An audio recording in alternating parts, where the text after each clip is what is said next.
Right. Let's have a mark game then. Oh,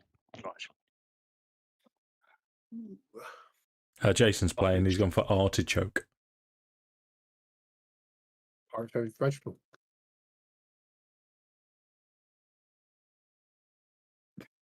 What'd you go for? Jason went for artichoke. Oh, I'm going for sausage. No, I'm going to go for detonate. Okay. I feel like that one might be there in the subconscious somewhere. It's part of the 8 crew. And it's part of the 8 crew, yeah. Yeah. I feel like the only thing I'm right about is a lot of the times is something 8. It is a lot of 8. Yeah. It is. What was yours, Tom? Examine. Examine. That's a good one. Okay. Sound. Latibulate's still my favourite, but we've done that a few times now, so we need to change. It's well, every time we've got it right, it's been something simple. Yeah. Yeah. But yeah. Right, we'll give them another minute to get back then. You should have the picture of the Siege of Kelevendros, the flying citadel on your tool. Mm-hmm. Okay. I will just have to shoot off in a couple of minutes just to make sure Jackson goes to bed. Okay. And if he doesn't, I'll use violence. Put that out on the internet there, Sam, that you use violence on your child. You beat your boy. I've just had to quickly invade Eritrea, but it's all right. I'm done now. Okay. Invade where, sorry? Eritrea. Eritrea. Mm-hmm. It's, I believe, an African country. I'm not even 100% sure where it is. Which, if I'm going to invade it, I need to find out really, where it is. You are East Africa. I'll just Google it. Yeah. I was thinking about Liberia, but that's. Oh no, that's. I'll set off on one. Liberia is a really weird country, and I'll tell you when we're not playing. Isn't that where a lot of our asylum seekers come from, Eritrea? Eritrea, yeah, we've got a fair few come from there. Not from Liberia, but so Liberia is a very weird country, and so not weird as in the people, but weird as in how it came to exist and stuff. But yeah, anyway, that's not what we're here to do.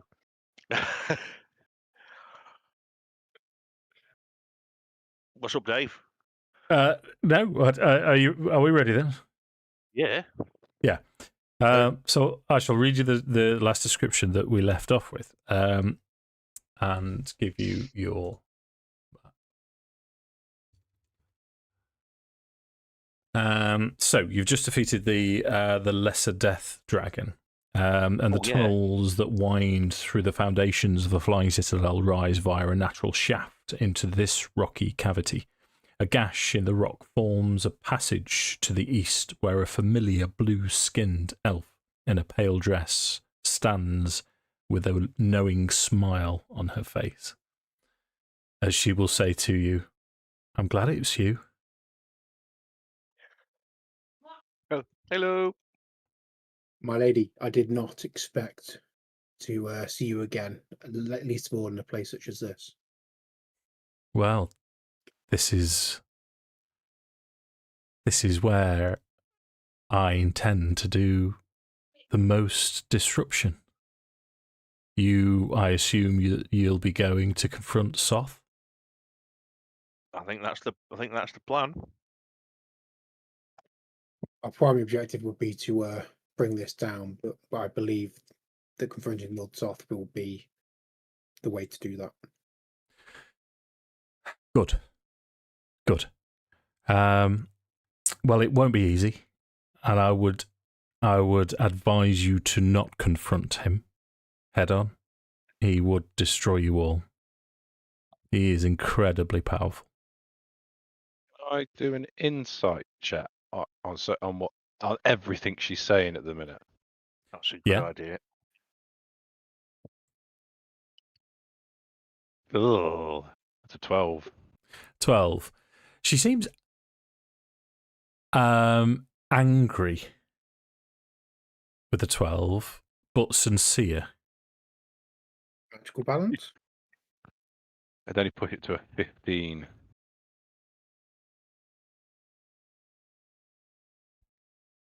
No, She will continue too late then, to call. Yeah. and she will say, "There is an item in the Catacombs of Blood that may assist you. There is a mirror of reflected pasts. It's an ancient artifact. It was designed by us Sylvanesti elves for the long-lived races. And one that looks into it is reminded of good that has happened in their lives.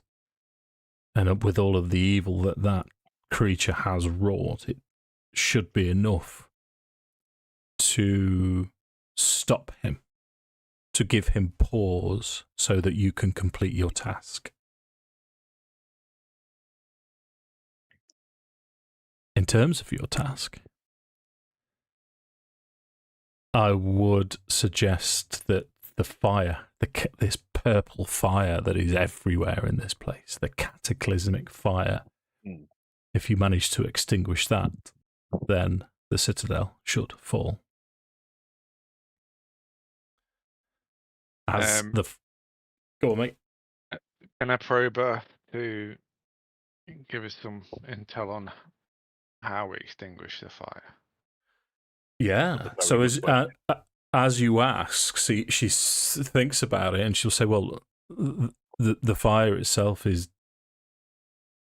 created by the cataclysm, was created by the gods.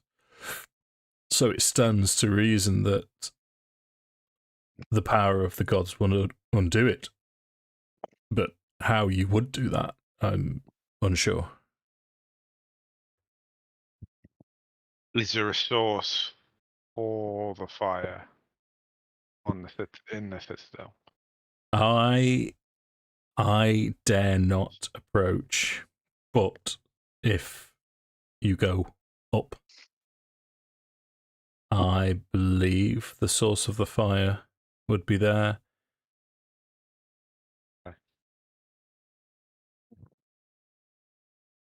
Might be a shout then, boys. Yeah. Worth the punt, isn't it? Yeah. Is perhaps the only lead we have. Let's go. Let's do it. Well, I wish you good fortune. Thank you for your help. And she gestures to this point here that Kelevendros almost went down last time. What Should are you I? doing here, my lady? If you don't mind me asking. She will say, "I am here to oppose Soth in any way that I can." Is it only Soth that you oppose? Yes.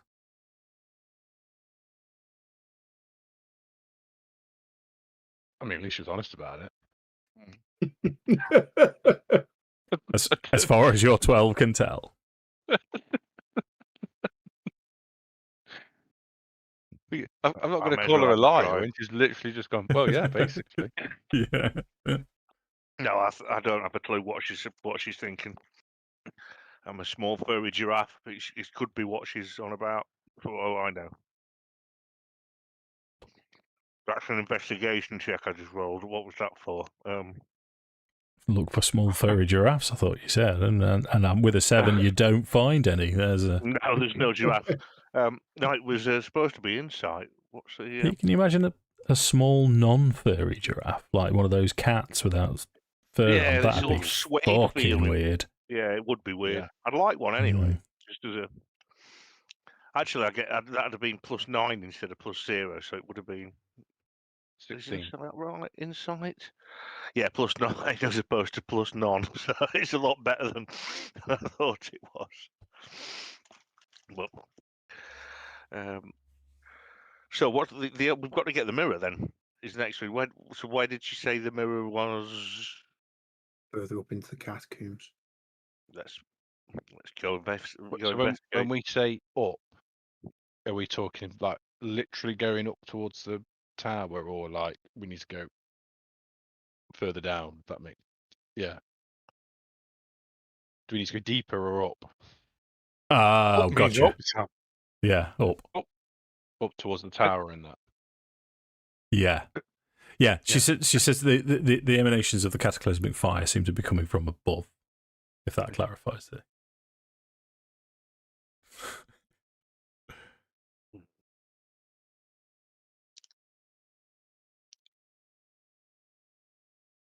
So we where go. else? So yeah, absolutely.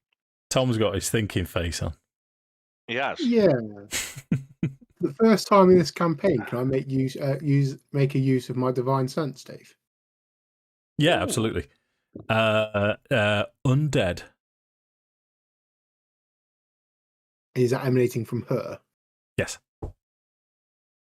And you get a lot of undead from this place. Just in general, I know divine sense is it, but she pings specifically as undead.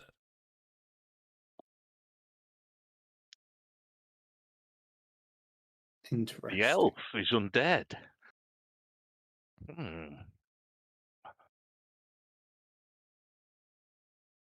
I have a suspicion, actually, but I have a suspicion as well, but I don't know.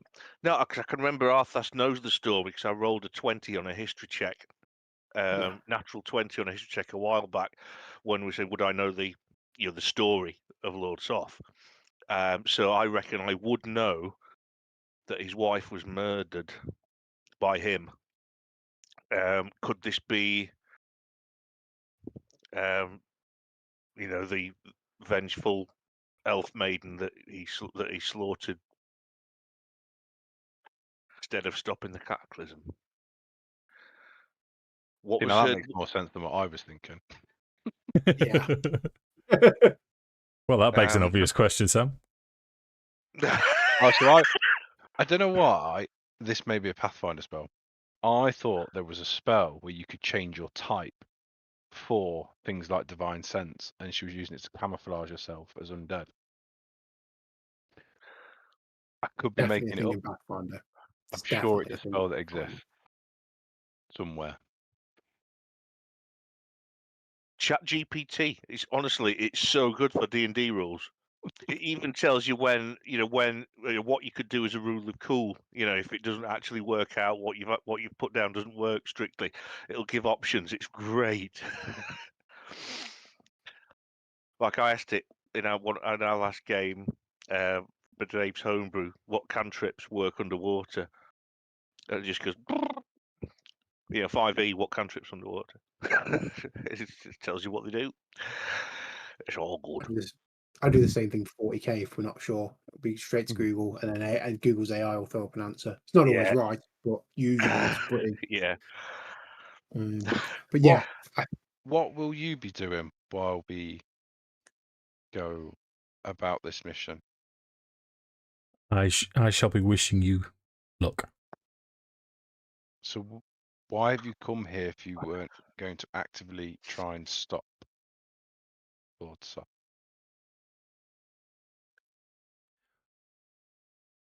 Okay. She will, to this, she looks at Nordan.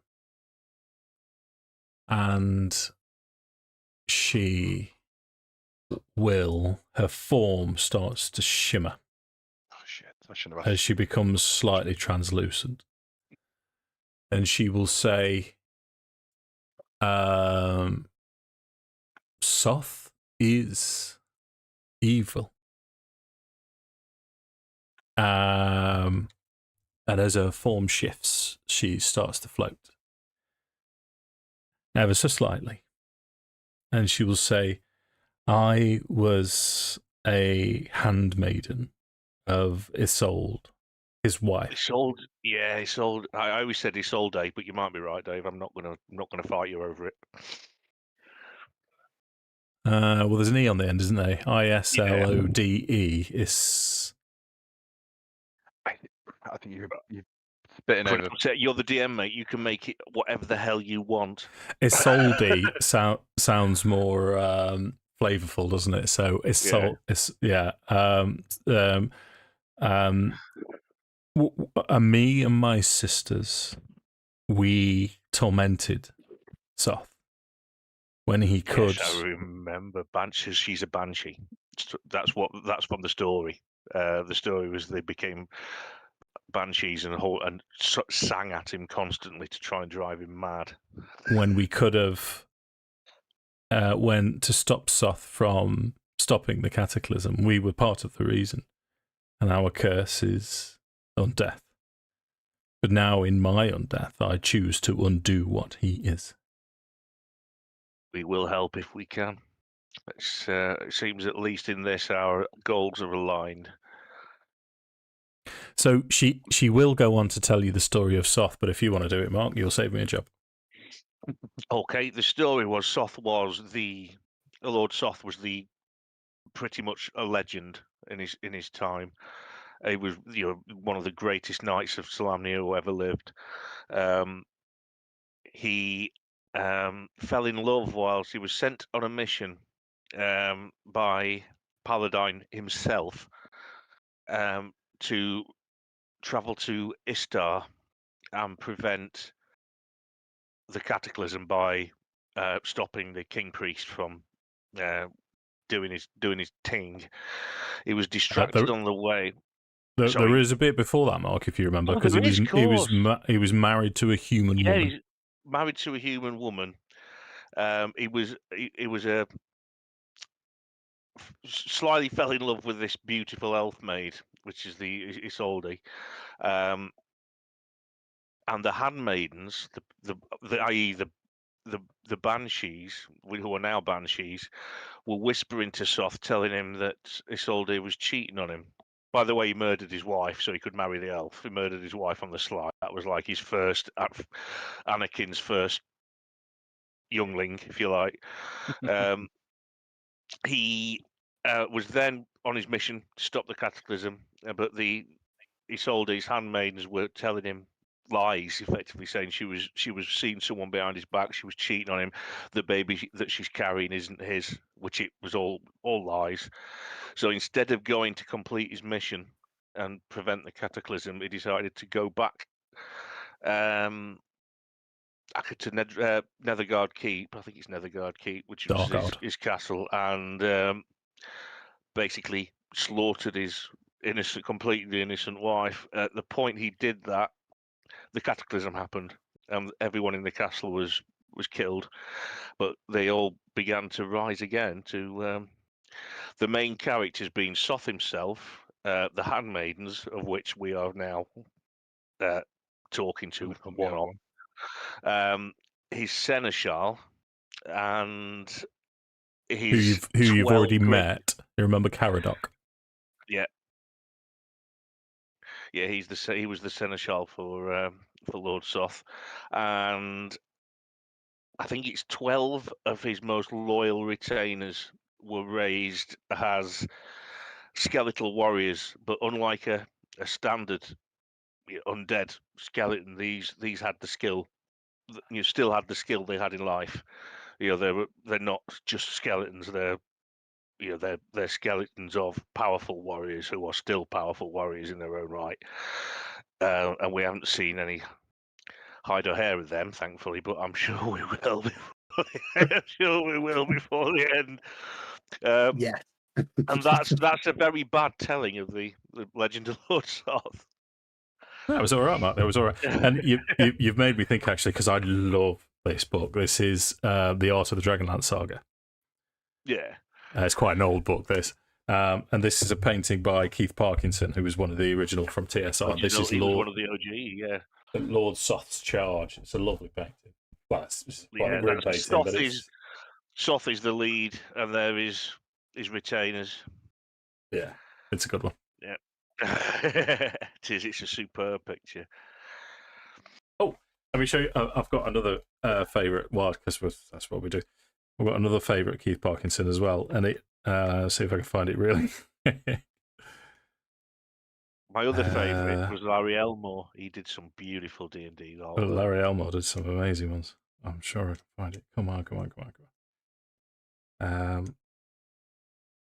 and Clyde There Caldwell. it is. He was another OG that was amazing. Yeah, he liked crotches, Clive. So this picture is called "What Do You Mean We're Lost?" with a bunch of draconians in the snow. I don't think you can actually see it. No, you can. That's Keith Parkinson as well. It's a great picture, that is. Anyway. Yeah, back when artists had to draw shit instead of just speaking to an AI and saying, "Do is this," and it goes, "Duh," and does it. It's different. Let's be honest. Yeah. You can still tell the difference. Yeah, you can Oh, tell. hell yeah! Of course you can. Yeah, Larry Right, Elmore's better than any AI. Should we carry on? Because I'm trying not to push you on too much. But Lidara gestures you towards this corridor again, and she'll say, "Go with whatever gods you believe in." We're on our way. Just before we set off, are you aware of the whereabouts of his skeletal retainers? Are they here? Will we likely face them? I believe Do so. you know? I suspected as much. Thank you very much. Right. She will also say his some of his retainers are back at Dargard Keep, but some are here, and his standard bearer is above as well. Right, I've got no idea who he is from the original story I knew, so that's a bit of a twist. That's a bit of a twist. Oh. It's a new one for 2024. Yeah. Right then. Well, or cautiously, I imagine it'll be me and Tom up front, and you guys sure. bring up the rear, so to speak. So as you start down this corridor, I'll give you the description of this room as a whole. So spaced evenly. I'll tell you what I'll do. I'm just going to grab Arthas, as it were, and stick you there. So all the way around, this is going to allude to, so you can't actually see it just yet. Spaced evenly around the perimeter of this chamber are numerous bricked over stone archways. Plaques are set into many of these arches. At the room's centre stands a raised dais bearing an ominous statue. A double door, a smaller door, and a stairwell stand at the east of the room. As you cautiously enter, stick yourselves in the corridor. I would like you to roll initiative. Just quickly, as we're walking away from her, I think Cal would just stop for a second and just say, "May Paladin grant you mercy." Okay. That's one thing before we start, Dave. I'm on full hit points, but I've got spell slots down. So, did we have a rest at the end, or is that correct? That I've got. That's correct. It was a short rest. Yes, that's what. Right, sound. Let's do this thing. You don't get much of a response from her. I didn't expect one, but you know, being polite and all that. That's my usual. We're going to start as we mean to go on. Didn't you do something so we had the benefits of a long rest? It was short rest. It's prayer of healing. It's really good. Yeah. It's a short rest, but without having to have a short rest. Yeah, because you've still got 3 hours to. On my notes, I've got hours left, 3 minus 10 minutes. So that's prayer. That's the cast of the prayer of cheese. Yes. Okay, so as you step into the corridor here, from the shadows appears what looks like possibly two of almost as if they're from a Keith Parkinson painting. Two of Strahd's retainers and a larger skeletal form.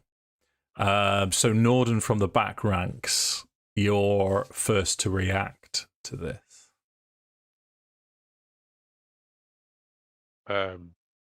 Okay.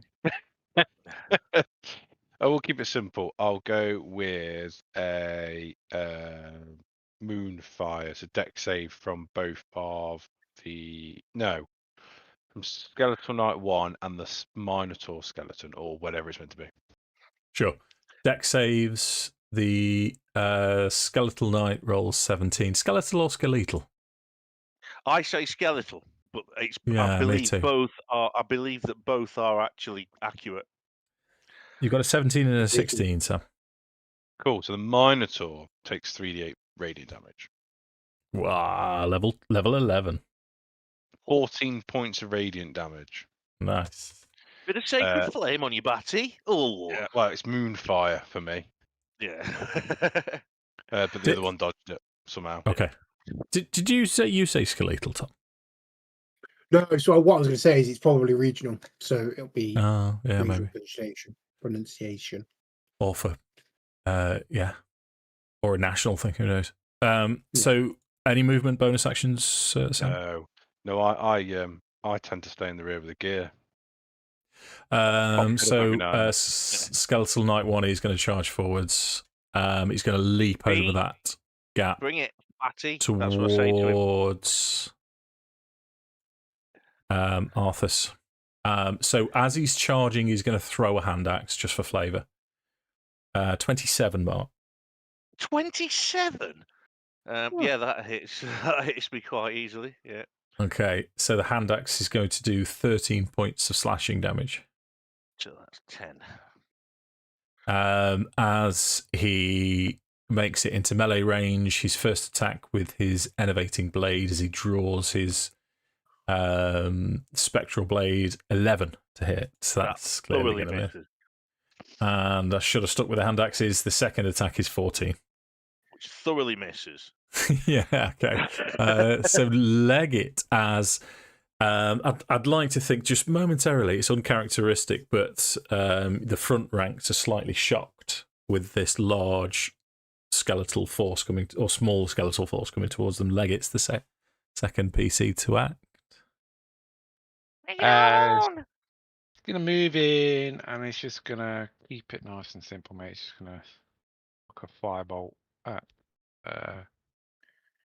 the Minotaur. Okay. Minotaur. What do you say? There's another one, Minotaur, Monitor. I say Minotaur. Yeah, I say Minotaur, but I used to say Minotaur. I used to say Minotaur, but I've changed it at some point. I don't know when. You know what you need to do? You need to go to Greece and ask a Greek to say it, and then that will confirm it. 14 will hit. 3d10 damage. 3d10. Level 11. Pair of trousers. Dorothy. Okay. Anything else from you, Mr. Johnson? I mean, this is a raised die, so what I'll say is that you threw the firebolt before you finished your move there, if that's all right. Yeah. No, nothing else. No, I don't think so. No, I thought you were arguing with Dave then. I did. No, I threw it like a hand grenade to you. Yeah. So the Minotaur's going to take his turn. He has some kind of funky charge thing that he does. Oh dear. Tell him to leave me alone. Oh, God. Don't leave me alone. Bring it on. Right, okay. Yeah. So he does charge 35 to there. Saving throw of some description?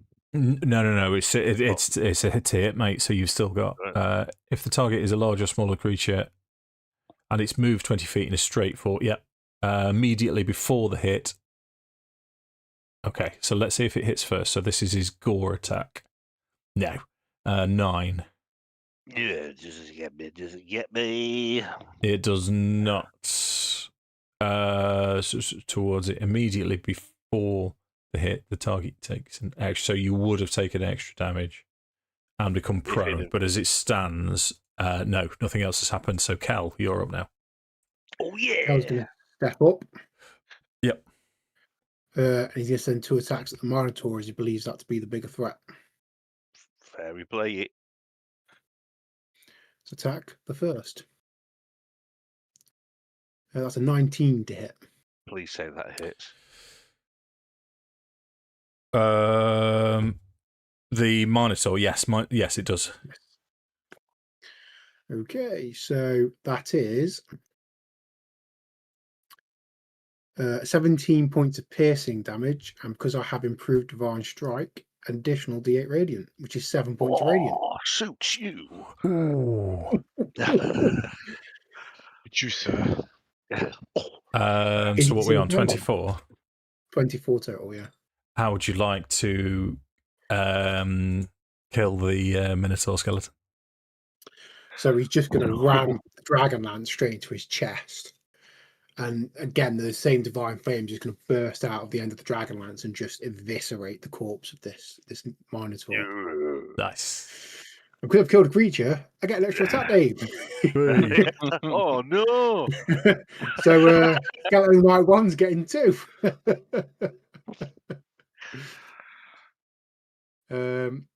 So that's 28 to hit. That's a 16 on the die, Sam. Yeah. Jesus. Yeah. So we're looking at 20 points of piercing. Yeah. And 2 points of radiant. 22. Gotcha. Just double check stat block. Yeah, carry on. Yeah. And then the third attack is a 23 to hit. Yeah. Oh, bring that Dragonlance baby. For another 20 points of piercing. Oh, look at hell! And 1 point of radiant. Okay. Take it. I think we need to have Tinker versus Kel for the fight. That was some brutality. That one. You need to find that spell that changes Tinker's type to a dragon. Smash! It sounds like a Level magic 11. card. Oh, yeah, they'd be level, wouldn't they? Well, you'll be level 12 technically. So you'd need to drop a level. Ooh, yeah. I'll take Anything that. else from Kel? No, that's everything. Thank you very much, Dave. Okay. I believe the bonus action to make that additional attack, I think. So it would be all of my action economy anyway. Okay. Go on, Mark. Your turn. Right, okie dokie. There's only that left and the other one over there, isn't there? The one who's not had his go yet. Okay, so Booming Blade. Come on, don't mess me about. 28 to hit. 28. That's some big numbers, so, isn't it? Hang on.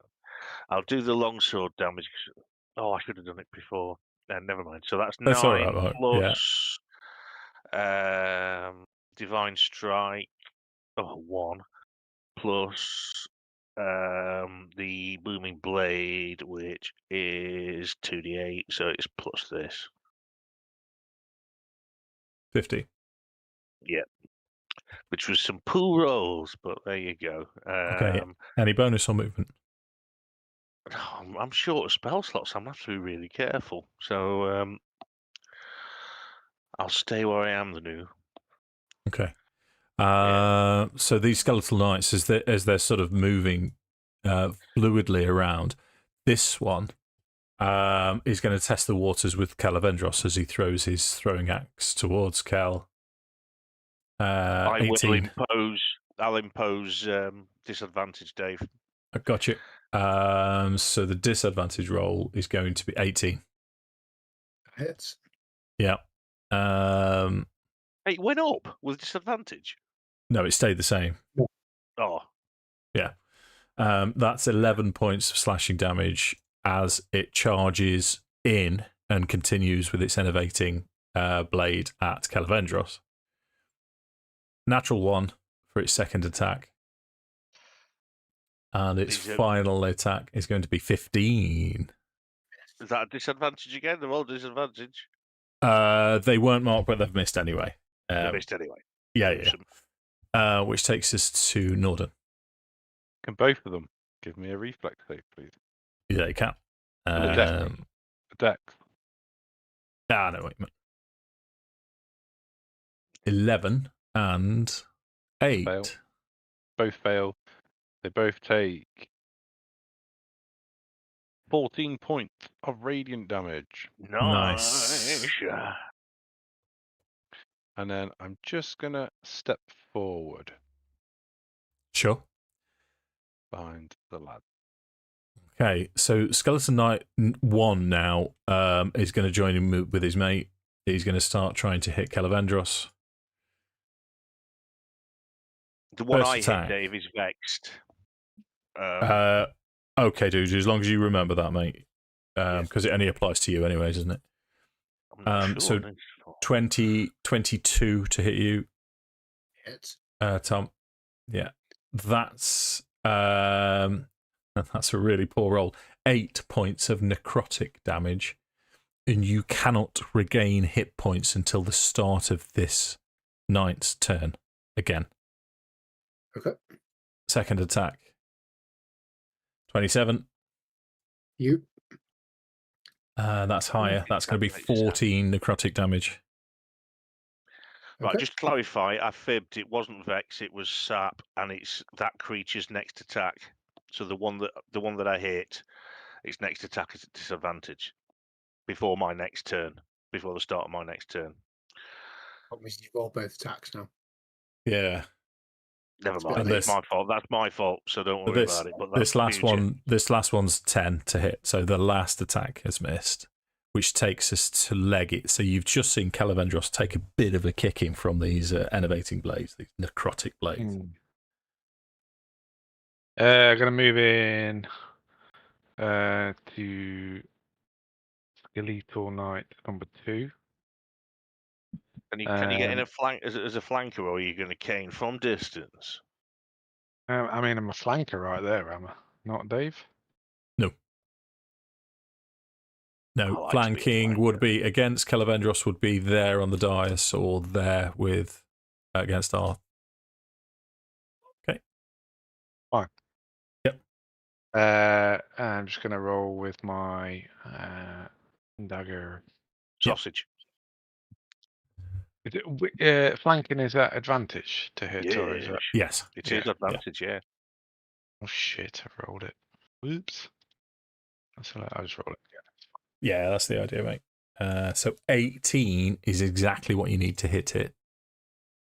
These guys are tankier than their fucking Minotaur. I did say Yeah. the soft skeleton minions aren't soft at all. So certainly, in first edition they were fucking hard. I don't know what they can do now. Well, they've got a higher DC and they seem to have more hit points. They're pretty badass. But I suspect that Minotaur might have hurt with the big weapon and possibly cleave. Yeah, I clearly suspect it could have caused some damage. Had it had the chance. That's just 10 total. 10 damage. Anything else? She'll bonus action disengage. Okay. Seems Good reasonable. on you. Kelevendros. So we're going to go at Skeletal Knight 1, as I'm unlikely to kill the second one this round. Send 2 attacks at him. Yeah. Natural 20 for 32. 32 misses. So we're going to make that a level 1 Divine Smite as well, Dave. Oh, come on then. Let's roll some numbers. So it is undead. So that's going to be 6d8. It's going to be ludicrous. Hold up, 6, because your what's it is d8 as well. So it's 8d8 plus 8d8, 1d10 plus your strength modifier. 2d10. 2d10, 8d8 plus your strength modifier. Make you scream. I'll roll the piercing damage first, because give me the box for it. No, roll it all at the same time. Yeah, it's more fun. I meant to do that last time and I forgot. 16. But I'm going to re-roll that one. Oh. So bear with me. For another one, so it doesn't change. 16. And then 8d8. 88. That's 44 points. Kablam. 1650, Points damage. 60 points of damage. How would you like to kill that with? I should have said that. The other one, I think he just rams. It's the same thing as the Minotaur, but instead of it being engulfed in flame, the skeleton just explodes. That was almost a Gimli laugh, Mark. So I will, obviously, I'll get another attack as a bonus because I've killed something this round and because I've rolled a natural 20. So either or would give it to me. So I'll send 2 attacks at Skeleton Knight 2. Yep. Oh, yeah. No way! Another natural 20! Yes, right. So I'm going to spend a second level for Divine Smite this time. Let's finish this. 3, so that's 4, that's 8, 9, 10. That's 10d8. And I'll do it as Sam suggested this time. So 10d8 and 2 D10. do d10 plus 11 is my modifier to the attack. Oh, just plus 11. Oh, that's rubbish. So 71 points of damage.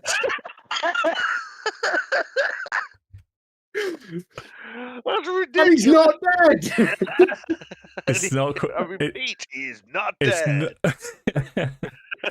Come on, mate. You got your last attack. Attack number 3. You can do it, mate. You Come can on, do natural it. 20. Natural 20. Hat 23 trick. to hit. Oh. 23 hits. Though. No. So that is 19 points of piercing. That's got to be the end. And 6 points of piercing. Sorry, that looked like a 9 the way it was rotating. 25. Okay. Even though it can't be a 9 because it's on a D8. What a fool. So I've got 2 questions. First of all, how would a skeleton look incredulous, and how do you want to kill it? Right, before anything else groovy happens, I'm going to go and see if I can suture my own hamster. I shall be back very soon. Suture? Interesting. So it's going to do the thing from Vox Machina where its jaw just falls off, clanks on the floor, and then the pipe just goes in that hole and his head just blows up. Nice. So now that there's relative peace and calm in this room, small door, double door, stairs going up, but you can see now that at the centre of the crypt here, a dais bears a statue of a robed figure with a grim skull for a face. Before the statue, a pair of skeletons kneel, holding the altar of polished black stone between them. They are just part of the altar itself, though. And all around, you've still got, you can't really see them, but there's sort of gaps in the walls. You can just make out that they are crypts behind, some of which have been destroyed here. Where next, gentlemen? Is there anything on the altar?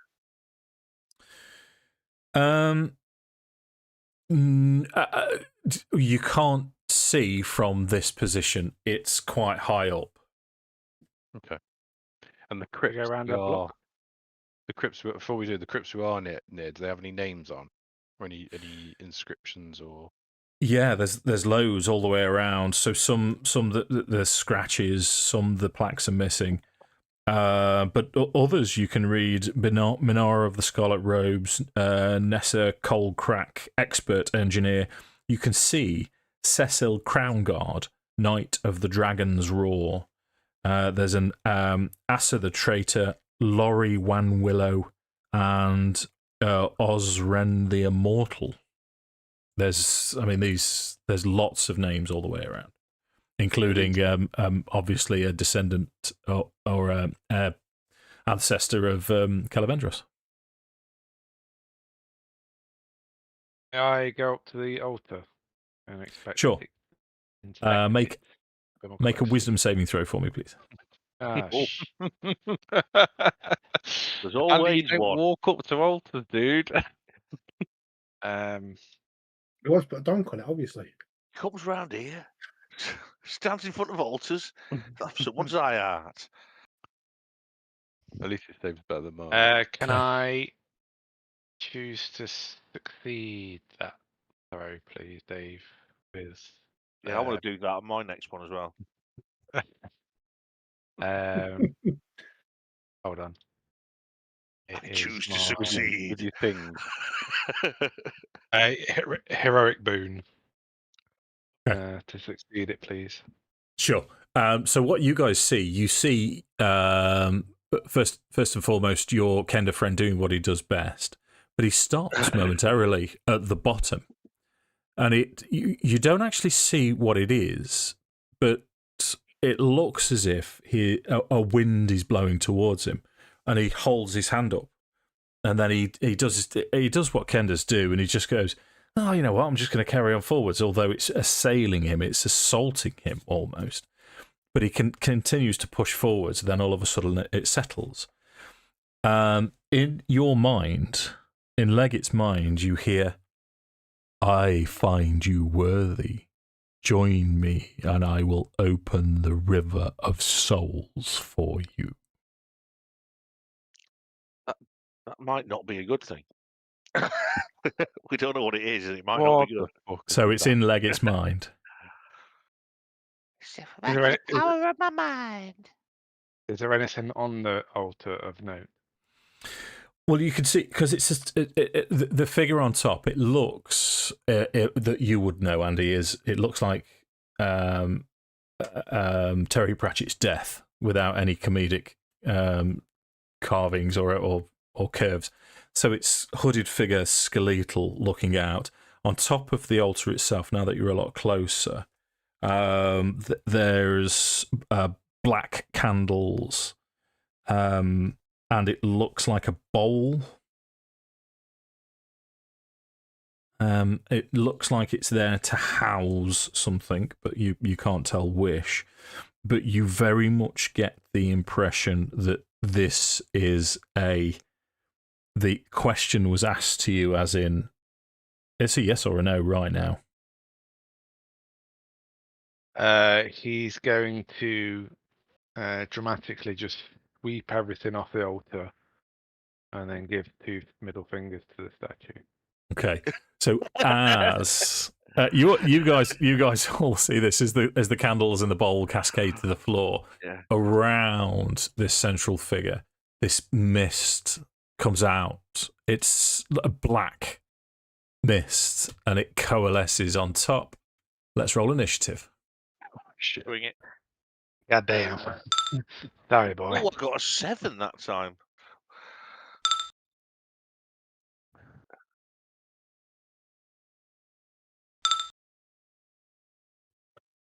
Take it. Better than a kick in the nuts. Okay, so you've done well there, gentlemen. You really have done well there. Leggit, you are the first to react as you see this. I wouldn't pay too much attention to the token here. The reason the token's there is the campaign manual is telling me to use a stat block, but this is very different from what it actually looks like. If you think of it now that it's appeared, it's clearly undead, but it is corporeal, as this black mist has sort of coalesced into this hulking creature. It looks like a mindless hulking creature. What would Leggit like to do? Other than piss himself. Stop. First thing, Dungeon Master, I'd like to stop flagging it off.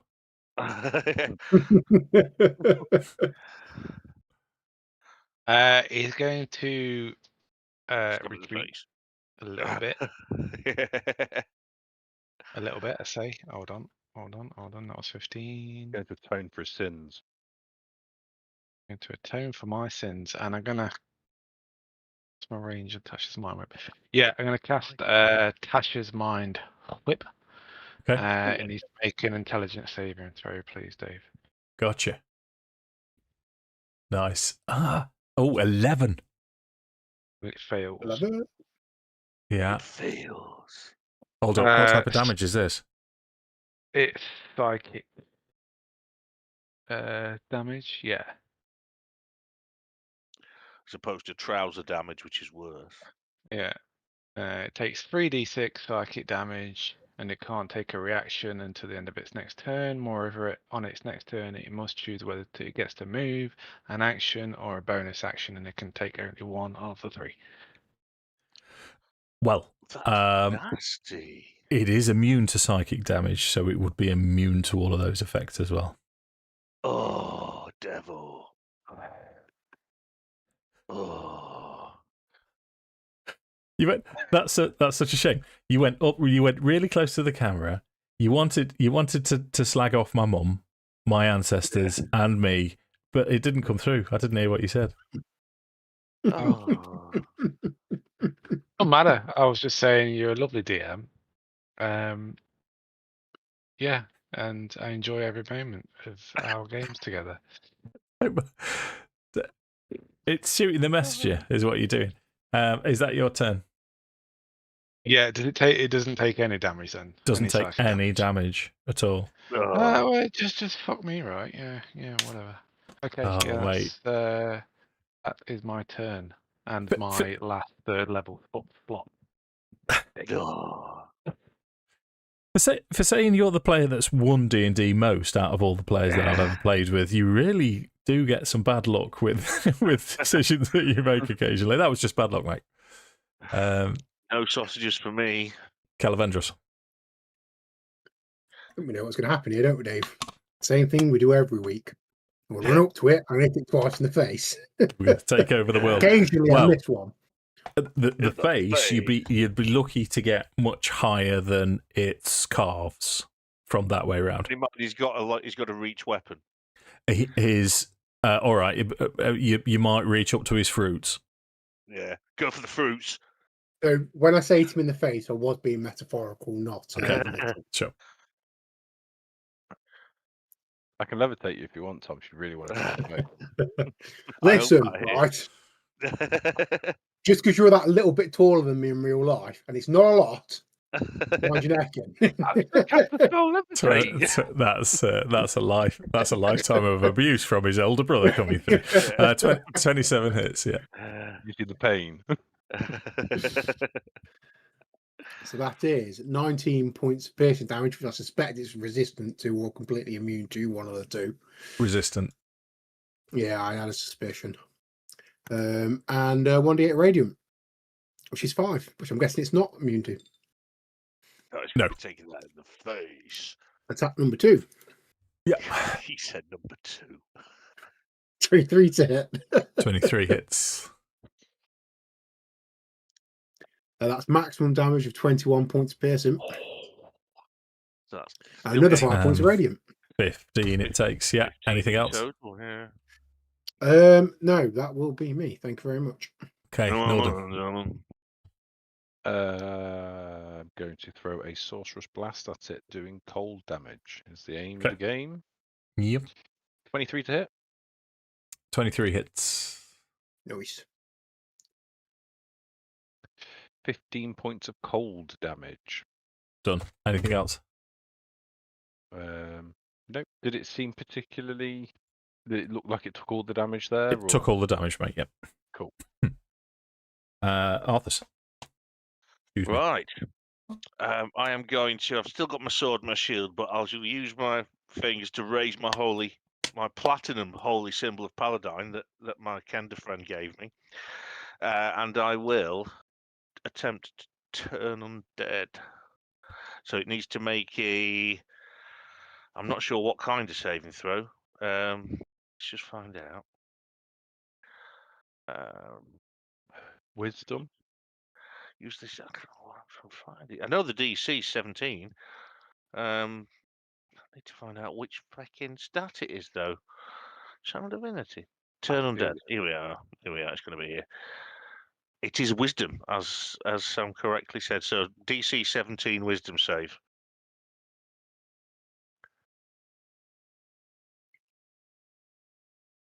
Okay, rolls an 8. He fails horrendously, so he's going to take some damage because I've got the old seer bell end. So how much is that? Sorry, I should have been much more on the ball than this. Cleric, Thaumaturge, Order Domain. What's here? Oh, sorry, I'm being an absolute. He's got to run away, hasn't he? I'm just trying to get the exact details. Here we go. So it takes 2d8 plus 5 damage. So I'll do that first. Yeah. Oh, they've changed it. Yeah. Why have I got no dice? I'll move that over a bit. There we are.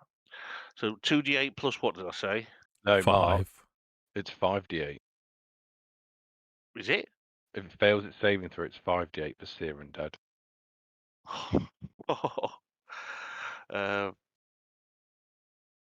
With any pluses? No plus, just 5d8. 5d8. All right. Have I got something wrong on my character sheet then? That's where I'm looking. Oh, you're looking at that, right? Okay, so thank you. Whenever you use turn undead, any undead that fails, any undead that fails. It is undead, yeah. Okay. Fails the same throw, takes 5d8 radiant damage. Okay. Fantastic. Takes the radiant damage. And then it's turned, which means, which I should have been looking up again. Well, I'm such a knob. Channel Divinity, bring that up. Divine Spark with. Vision says it's frightened and incapacitated for 1 minute, and for that duration, it tries to move as far away from me as it can on its turns. It ends early if the creature takes any damage. So I mean, it's going to happen, isn't it? But if you have the If you become incapacitated or if you die. Yes, that's exactly right. And that's going to be. I've got nothing. I haven't really got much else. I will move though, so I'm within 5 feet of Kelevendros. Okay. And that'll be me done. Sure. So it's going to use its turn to move away from you, because it has to, I believe. That Kel. I think that means you can. I don't know whether or not I should. I'm gonna save my reaction, but you don't have to. So, I can take the reaction to attack it, which would stop it. Is the problem? That's the problem. Yeah. That's the case. What do we want to do? I think we're better off letting it run, aren't we? We're better off taking it out from range so we don't get hit by it. In theory, because we've got to get through. Play. So I think I'm going to let it go. Like you're thinking. Okay. Because I want to reserve us as much as we can. Right. So it shambles away from you. It sort of falls over itself as it starts to go down the stairs. Leggit, it's not coming for you. It was, but it's now trying to get away from Arthas as it's your turn then, Andy.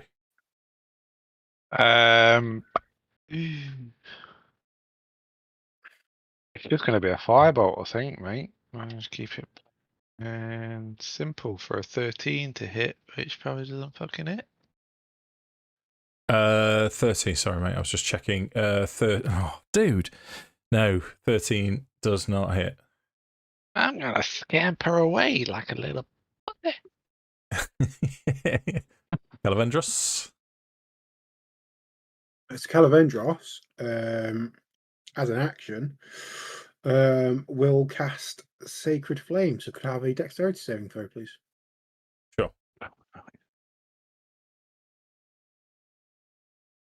I sometimes forget you are a paladin. That's no reflection on you, but 18. Yeah, just annihilates things with a big spear. And then as a bonus action, I will drink my superior potion of healing. Okay. Any movement? Yeah, I'm going to move to. So this is a raised dice, so sorry. So 5, 10. I'm going to move to there. Then just going to keep following it. Right, sure. Nordan. I'm assuming I can still see it. It's tall. I'd ask you to come around here a bit to get a proper view of it. You're right opposite Sam. Yeah. So I need to come up to sort of where Leggit is. Yeah. As long as you're sort of here-ish. Yeah, that's fine. Yeah. Well, that's fine. Sorcerer's Blast again. Go for it. With cold damage. Okay. Ooh, that's not going to hit. It's a 15. 15 hits. Oh, it's a big slowbie though, isn't it? Yeah. 27 points of damage though. 2 1s. 7 points of damage. I believe all of the effects of the it's are removed from it. Okay. Stuff again. Anything else from Nordan? Nope. Okay, Mark, your turn. I go right then. So I will just point out again, mate, that this is a raised dice, so you're going to have to go round it or climb up it, which will take 5 feet of movement. Well, what I'm going to do, move to there. Can I hit it from there? Yes. Yeah. Right then, that's what I'm going to do. So, longsword +1. Here we go. 19.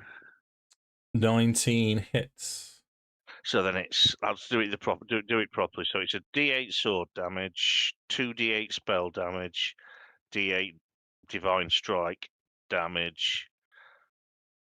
Hang on. The D10 plus yes, it's 48. Yeah, 48 plus 48. 48 plus 12? Seven. where's my thing? Plus 11. 11. Plus 11. Wow. Roll. That's not a bad one. So that's 27 damage. Oh, right. Hold up. Because you're doing different types of damage there as well, aren't you? Yeah. So we'll Where say it gets the first, awkward. the first So roll three would have been three my- goes to 1, but the rest is already so is it other. takes 25. So it takes 25 in total. Gotcha. Thanks, Instead of Mark. 27. No problem. Okay. I'm very on the ball today. I don't know what's going on apart from my actually remembering what my character can do. Try and do both. Is anything else from you, Mark? No, I shall stay there because I want to Okay. stay within range of Kel if possible. Sure. So it's going to, as a bonus action, hasten.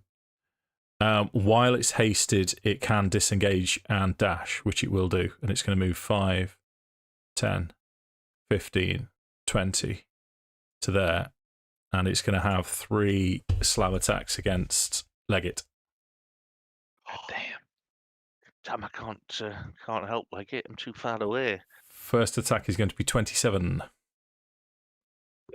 It's Yeah. I'm going to go and salivate on my salad sandwich. That's 6 points of bludgeoning damage and 10 points of acid damage. Can I just stop you there a second, Dave? Yes. I believe that would trigger Sentinel. I've just got to check the wording. Yes. It's a target other than so the creature's within 5 feet of me and it's hit a creature other than me. Sure. So he's having the Dragonlance in the side. Okay.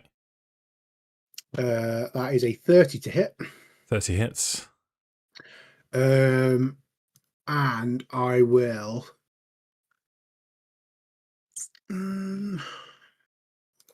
not looking great. I'll expend my last first level spell slot to make that Divine Smite as well. Okay. So max piercing damage of 21, so it would take 10. 10, yeah. And then is it undead? 3d8, yeah. Yeah, so 3d8 and then an additional d8 from improved Divine Smite. So 4 total.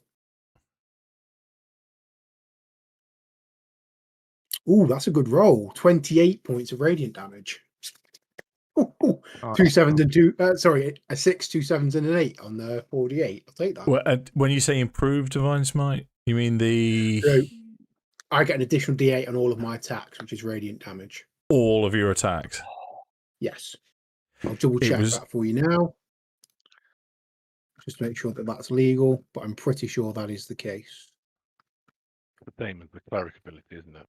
Yeah. You I just just get saved me from an ass whooping. All melee strikes carry divine power. Yeah. So when I hit a creature with a melee weapon. It was on 26. How would you like to kill it? Oh yeah.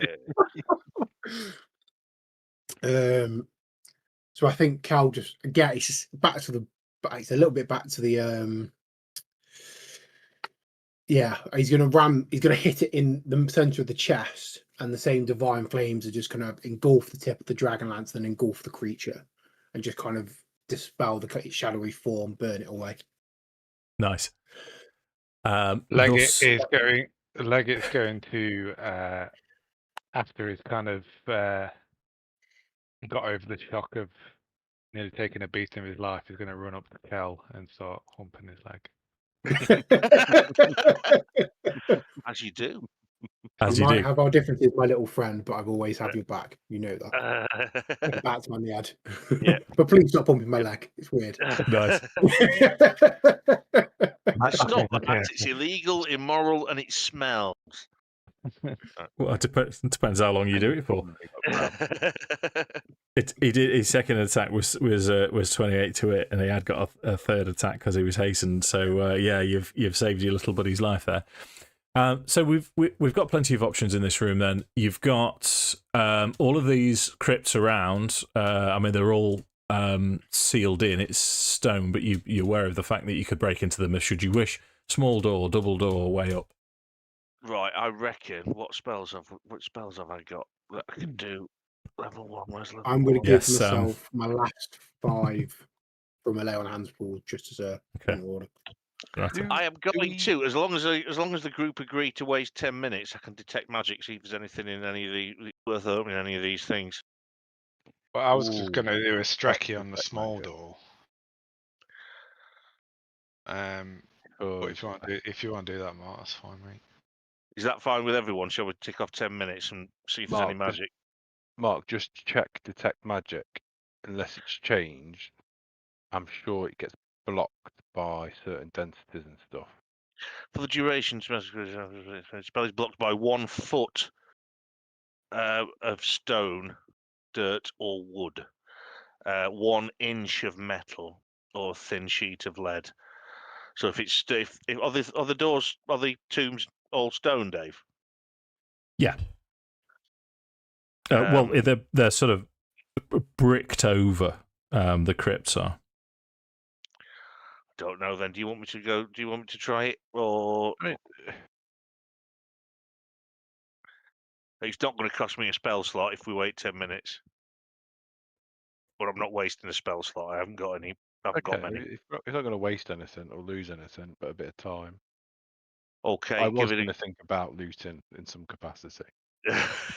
I'll do that then, Dave, and walk around. Sure.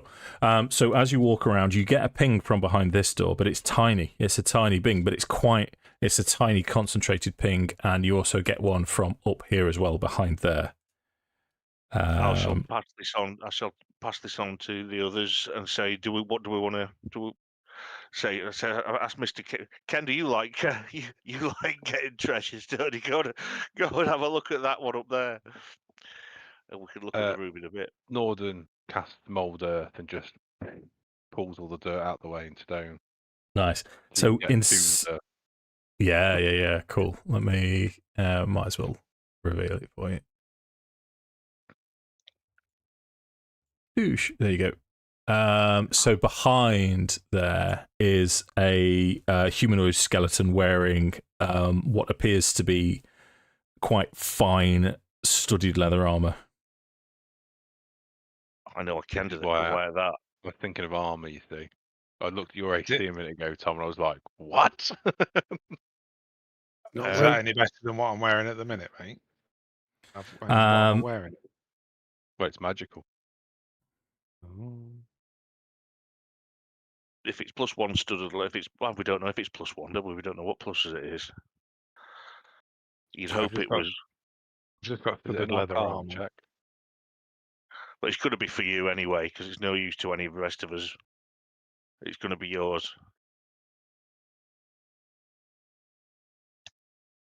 What's the AC on that? We don't know what it is yet. No, we need to identify it. It's going to be 3 more than you've got now. Oh, sorry, 1 more than you've got now, because you've already got studded leather on. If it's +1. Assuming that's what it is, yeah, we need to identify it really. But can I identify it? How long will that take? Another 10 minutes.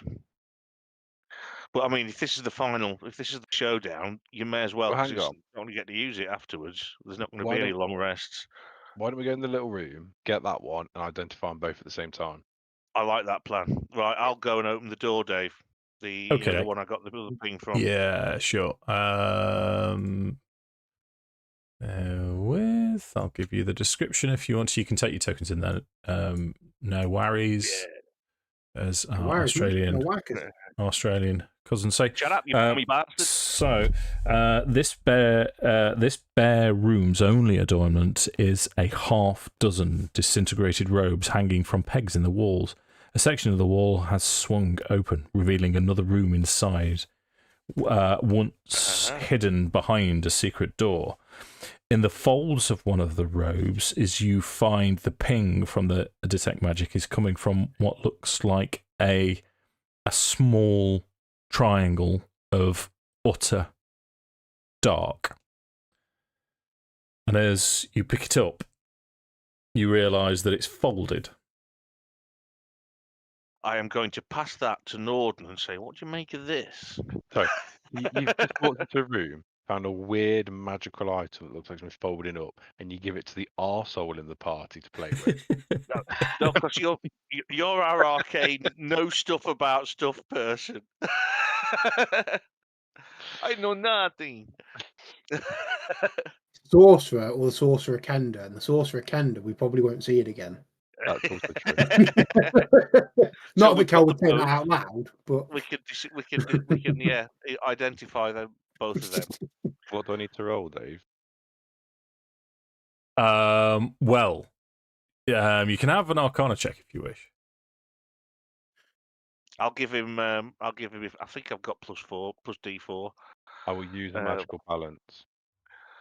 and Some guidance. add a guidance D4. Okay. So that becomes 17. Yeah. 18. Oh. Okay. 18. What I'll say without the identify, as you sort of play with this with your knowledge of the arcane, you figure out that this is a portable hole. So as you unfold it, I'll read the description to you. This These are the fine black greatest cloth, soft as silk, is folded into the dimensions of a handkerchief. It unfolds into a circular sheet 6 feet in diameter. You can take a magic action to unfold the portable hole and place it on or against a solid surface, whereupon the portable hole creates an extra-dimensional hole 10 feet deep. The cylindrical space inside the hole exists on a different plane of existence, so it can't be used to create open passages. Any creature inside the portable hole can exit the hole by climbing out of it. I shall continue. You can take a magic action to close the portable hole by taking hold of the edges of the cloth and folding it up. Folding the cloth closes the hole, and any creature or objects within remain in the extra-dimensional space, no matter what's in it. The whole weighs next to nothing. If the hole is folded up, a creature within the whole extra-dimensional space can take an action for a relatively small or low strength check. On a successful check, the creature forces its way out. A closed portable hole holds enough air for 1 hour of breathing. Placing a portable hole inside an extra-dimensional space created by a bag of holding or blah, blah, blah, basically explodes. Yeah. Yeah. That's quite cool. You got it? It's basically a bag of holding, because you can't you can't use it to make holes in doors and stuff like that. So it's effectively big bag of holding. We can take some shit with us.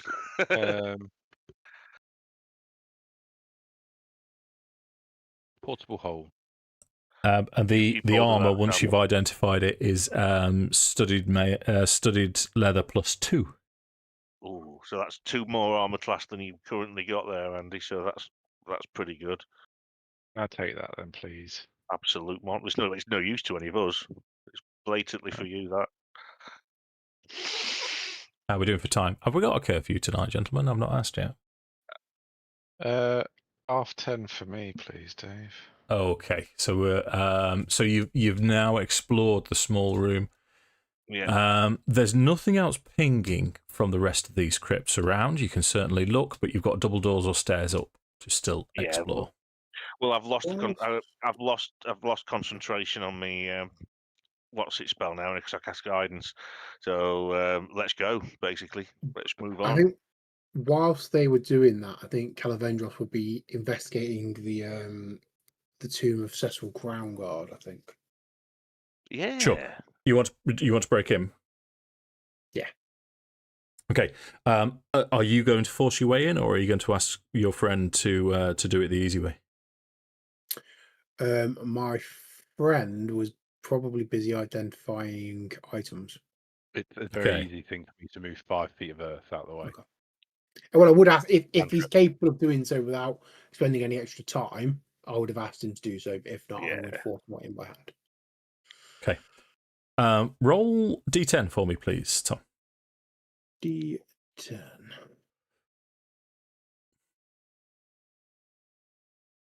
Not great. 3. So inside, unfortunately, is just a dusty humanoid skeleton. There's no armor, no weapons, nothing. It's just Cecil Crownguard, Knight of the Dragon's Roar, his dusty remains by the looks of it. No. Has it got any special name, this armor? Or is it just... Studded leather plus 2, I believe. Studded leather plus 2, yeah. Yeah, I think I've seen leather it. I think I was on your character sheet a second ago. Have you found it?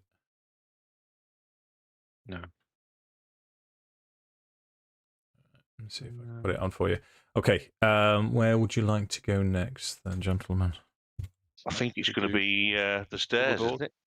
I was going to say the double door. Is there a double door? Double doors first, yeah. Oh, yeah, absolutely. Yeah. We know we need to go up. So that's play this level to make sure we don't get anything coming up behind us. FB. Okay, Right then, I shall... Sorry, mate. I'm just going to do Johnson's character sheet. Yeah, no worries. Shield going through. Studded leather plus 2. Should be on. We need to take your studded leather off. Why is your studded leather? Taking that off. Oh, okay. What's your armor class now, Andy, with your new super cheese? I can't see it at the minute. It's it's on override for some reason. Why did you have override? Override? What do you mean? Yeah, you. It doesn't matter. Your armor class is 19. It's the same as it was. You'd got some kind of override on your armor class anyway.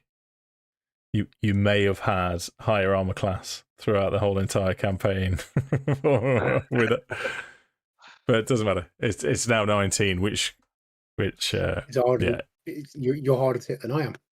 Yeah, so it should have been 17, but it's now 19.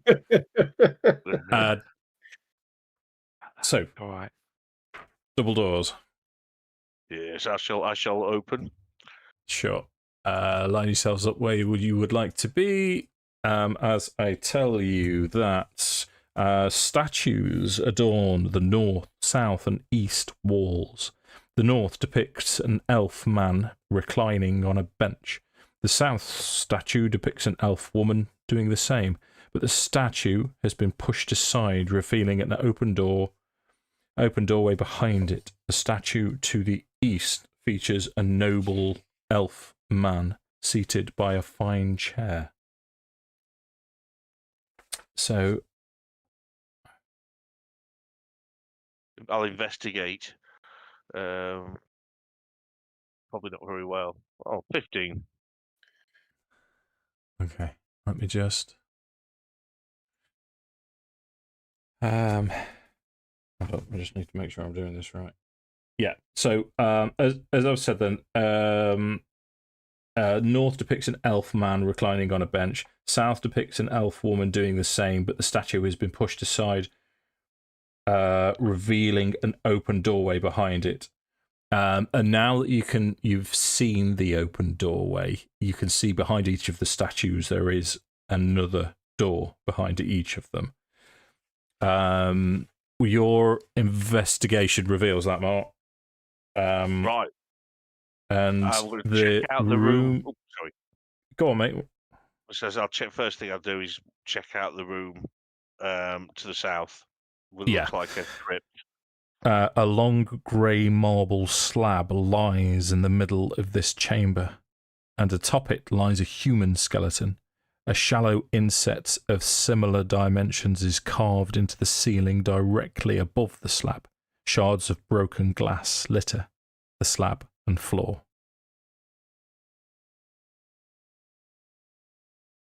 Does it look like the lid's been taken off the tomb?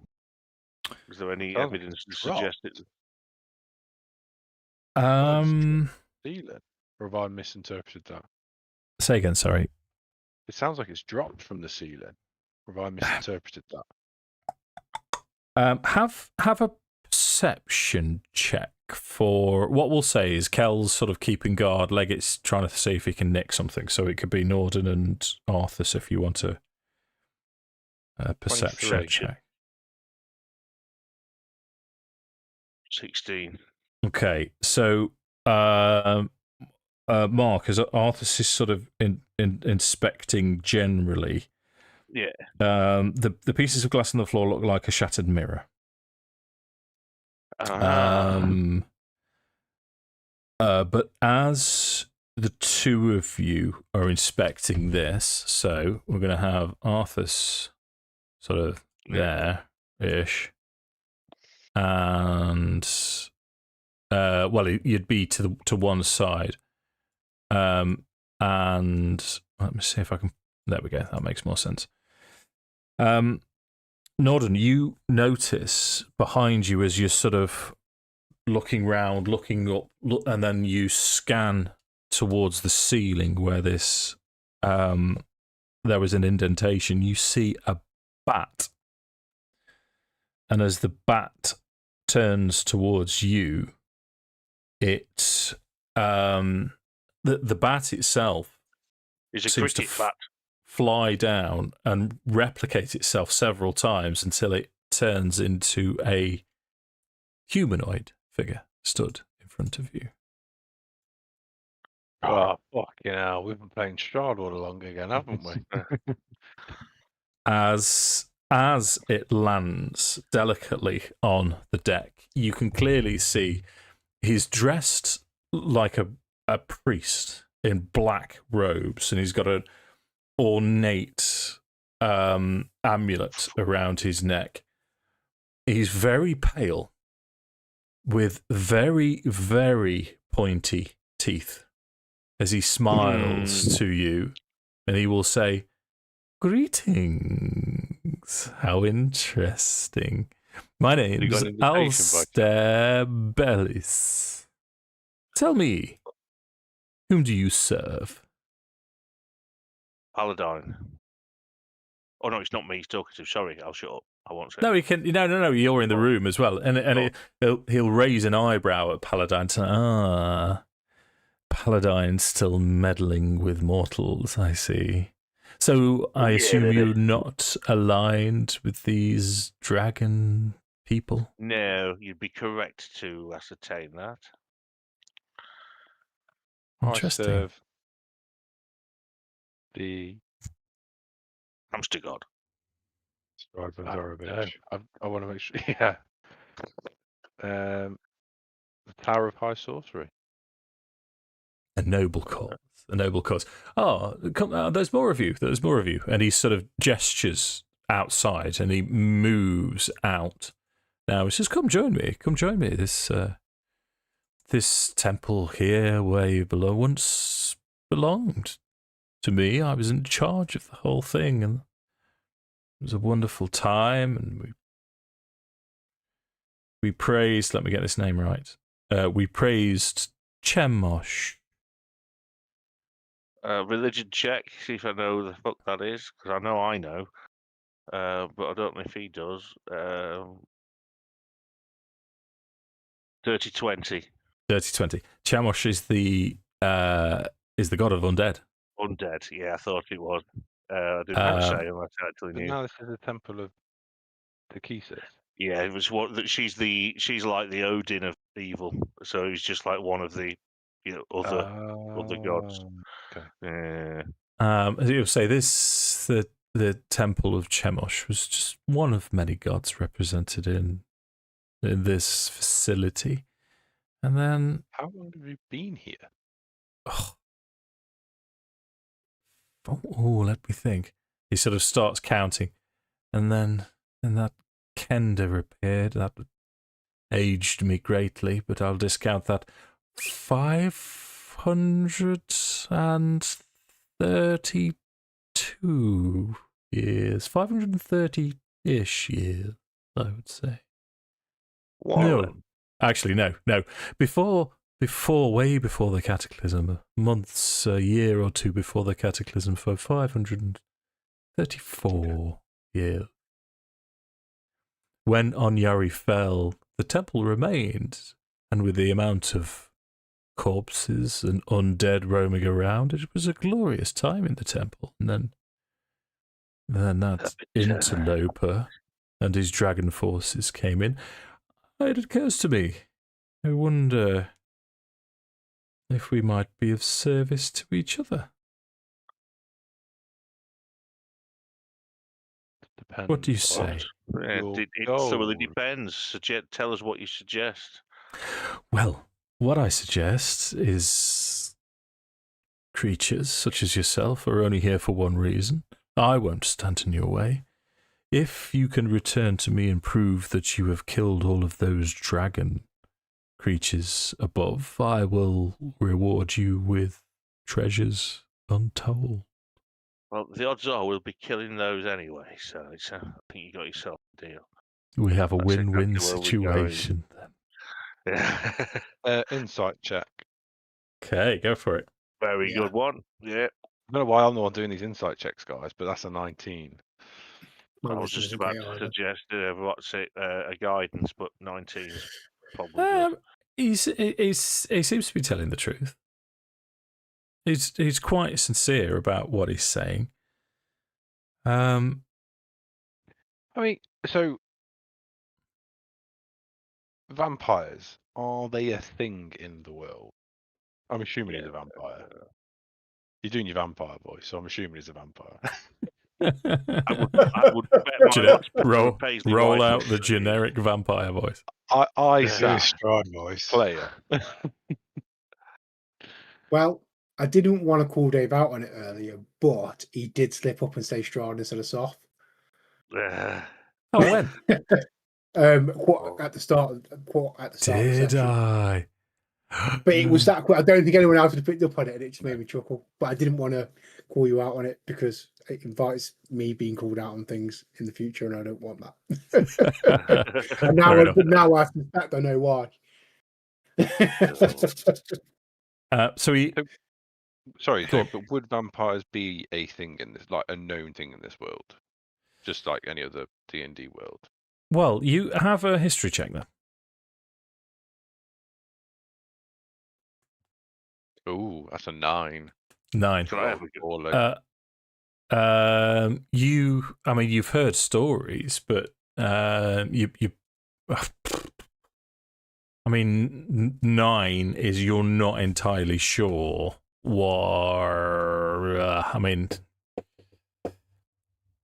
if we say that this fella was a bat seconds ago and he's appeared in front of you, he looks like he's dead and he's got pointy teeth. He's not concerned with you all standing around, and he's being quite flippant. You'll be aware of the fact that he's possibly a powerful, sentient, undead being of some description. But if we can leave it at that from Nordan's perspective. Well, if he's not going to hit us, that's a massive bonus. And it sounds very much like what he wants us to do is what we were going to go and do. So I reckon we get on with it. But there's a retirement fund in it for us now. Yes, and there is now a retirement fund in it. We did give we can all take up farming. Valuables. We did give up all our valuables for a bout of giant strength. So sorry, that was. Well, no, it's absolutely fine, mate. Because what I have discovered today is if we were both swinging normal weapons, you have an additional +1. So Arthas is a better fighter than Kelevendros. Oh, he can only attack once though, so yeah, not quite. You could do a lot of damage. Right then. I'll tell you what I'll do for expediency, if you don't mind. What I'm going to suggest to you is Alster will say to you as good faith, I shall tell you what's happening in these rooms, and he'll point to these 3 rooms. Yeah. So I'm gonna clear it up because there's a little bit of backstory to finish with these rooms. So, as you put this mirror together, there's another campaign art picture, and I hope I'm going to remember this in a decent way for you all to tell you a little bit of a story about the elves. Oh. So as you put all the pieces back together, this creature reveals itself, and it's this ghostly apparition appears in the mirror as you put it together, and it says, "I am Killian of Silvernost. I came here with 2 dear friends, Madar and Tenadria. Do you know what became of them?" And as you look through the other rooms, Alster will say to you, "Yes, just move their corpses together so they are at one." You move all of the elf corpses from the 2 other rooms into Killian's room. And he starts to tell you a story now, and it's almost as if he's reeling it off to get it out of his system. He will tell you that he was a Silvernesty elf, and that he'd, like many on Corinne, had become concerned with the king priest's increasingly arrogant behaviour. When rumours came that Onyari was being raised, they sought him out and they brought him a gift, the Mirror of Reflected Pasts, to try and remind the king priest of a time when he was good and lawful. Their visit ended with Killian and his friends being imprisoned. And subsequent to that, the city of Onyari fell.